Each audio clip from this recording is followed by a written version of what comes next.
মুহাদ্দিসে গাজীনগরী foundation Bangladesh কর্তৃক পরিচালিত খণ্ডকালীন দ্বীনি শিক্ষা কার্যক্রম বিদায়াতুল হেদায়াত দ্বীনি শিক্ষা কোর্সের দ্বিতীয় ব্যাচের শিক্ষক সম্মাননা ও শিক্ষার্থীর মাঝে পুরস্কার বিতরণ করা হয়েছে। সুনামগঞ্জ প্রতিনিধি এম.আর. সজীবের প্রতিবেদনে দেখুন বিস্তারিত।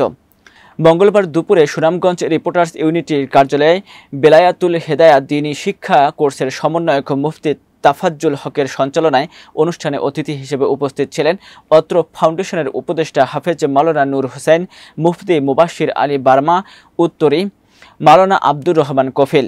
অতিথিরা বলেন, শায়খ হাম্মাদ আহমেদ গাজীনগরী সুদূর আমেরিকা থেকে ভাবনা বাংলাদেশের সুনামগঞ্জের জন্য একটি বিচক্ষণী দ্বীনি শিক্ষা কোর্স উপহার দিলেন, তা ভাবনার বাইরে।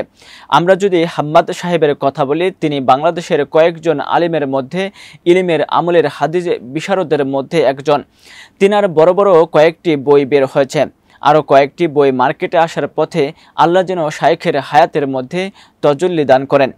বেদায়াতুল হেদায়াত দ্বীনি শিক্ষা কোর্সের সমন্বয়ক মুফতি তাফাজ্জুল হক, সহকারী সমন্বয়ক মাওলানা মুস্তাকিম বিল্লাহ, মাওলানা গোলাম সারোয়ার, মাওলানা আজমল হোসেন, পরীক্ষক ও পরিদর্শক মাওলানা আহমদ শফি এবং অতিথিদেরকে মুহাদ্দিসে গাজীনগরী ফাউন্ডেশনের পক্ষ থেকে সম্মাননা স্মারক প্রদান করা হয়। বেলায়াতুল হেদায়াত দ্বীনি শিক্ষা কোর্সের শিক্ষক বৃন্দকে সম্মানী ভাতা ও সম্মানী স্মারক প্রদান করেন অতিথিগণ।